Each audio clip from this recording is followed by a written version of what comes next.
Hello every one. സമയം 8:50. പക്ഷേ അടിപൊളി ക്ലൈമറ്റാണ് ഇന്ന്. ഇച്ചിരി മഴയും തണുപ്പും ഒക്കെ ഉണ്ട്. എല്ലാ വെള്ളിയാഴ്ച ദിവസങ്ങളിൽ രാവിലെ ഞങ്ങൾ സ്വിമ്മിങ്ങിന് പോകാറുണ്ട്. ഇന്നും അതുപോലെ തന്നെ ഞങ്ങൾ പോവുകയാണ്. പക്ഷേ ഇന്നത്തെ പ്രത്യേകത ക്ലൈമറ്റ് തന്നെയാണ്. നല്ല തണുപ്പും മഴയും ഒക്കെ ഉണ്ടെങ്കിലും സ്വിമ്മിങ് ഞങ്ങൾക്ക് അങ്ങനെ മിസ് ചെയ്യാൻ പറ്റുന്ന ഒന്നല്ല. സെക്യൂരിറ്റി മാമന് ഹായ് ഒക്കെ പറഞ്ഞതിന് ശേഷം ഞങ്ങളിത് അങ്ങനെ സ്വിമ്മിംഗ് പൂളിലേക്ക് പോവുകയാണ്. അവിടെ എത്തിയപ്പോഴാണ് മനസ്സിലായത് സ്വിമ്മിംഗ് പൂൾ ക്ലീൻ ചെയ്യുന്നേ ഉള്ളൂ. എന്നാൽ പിന്നെ നമുക്കൊന്ന് പോയി ലേക്ക് വിക്ടോറിയ കണ്ടാലോ. ഒന്നും നോക്കിയില്ല, ദേ പോയി.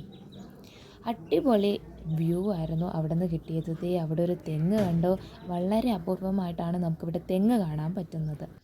അത് കഴിഞ്ഞതിന് ശേഷം സ്റ്റെപ്പ് വഴി താഴെ ഇറങ്ങി ഒന്ന് അടുത്ത് ലേക്ക് വിക്ടോറിയ കാണാമെന്ന് വിചാരിച്ച് താഴെ എത്തിയപ്പോഴത്തേക്കാണ് മനസ്സിലായത് ഗേറ്റ് ക്ലോസ്ഡ് ആണ്. ശരിക്കും വേറൊരു വഴിയിലൂടെയായിരുന്നു പോകേണ്ടത്. എങ്കിലും കുഴപ്പമില്ല. ഒരു വീഡിയോ ഒക്കെ എടുത്തതിന് ശേഷമേ ഞങ്ങൾ ഓടി സ്വിമ്മിംഗ് പൂളിലേക്ക് എത്തി. അവിടെ എത്തിയപ്പോൾ ആൻറ്റിമാരൊക്കെ ഓൾറെഡി സ്വിമ്മിങ് സ്റ്റാർട്ട് ചെയ്ത് കഴിഞ്ഞു. എന്നാലും സാരമില്ല, ഞങ്ങളും ദേ രണ്ടുപേരും കൂടി റെഡിയായി സ്വിമ്മിങ്ങിന് പോവാണ്. ഇതെനിക്ക് ഭയങ്കര റിലാക്സേഷൻ തരുന്നൊരു പരിപാടിയാണ്. കാരണം 5 ദിവസവും ഞങ്ങൾ വർക്കൊക്കെ ചെയ്തതിന് ശേഷം കിട്ടുന്നൊരു റിലാക്സേഷനാണിത്. എൻ്റെ അമ്മയൊക്കെ പണ്ട് പറയുന്നത് ഞാൻ കേട്ടിട്ടുണ്ട്, ഞാൻ എൻ്റെ ജീവിതം നിങ്ങൾക്ക് വേണ്ടി മാറ്റിവെച്ചു, എൻ്റെ ജീവിതം സന്തോഷിക്കാനായിട്ട് എനിക്ക് പറ്റിയില്ല എന്നുള്ളത്.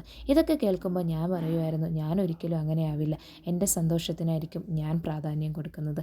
ഞാനിന്ന് അത് അങ്ങനെ തന്നെയാണ് ചെയ്യുന്നത്. ഇതേ വഴിയിൽ നിന്ന് കിട്ടിയ നൊങ്കൊക്കെ കൊണ്ടുവന്ന് മോസസിന് കൊടുത്തപ്പോൾ മോസസും സന്തോഷം. ഞങ്ങളങ്ങനെ സ്വിമ്മിങ് കഴിഞ്ഞ് വീട്ടിലെത്തി. സമയം 11:45 പക്ഷേ വെതറിന് വലിയ മാറ്റങ്ങളൊന്നുമില്ല. അപ്പോൾ ഇത്രയേ ഉള്ളൂ നമ്മുടെ വീഡിയോ. Tata bye.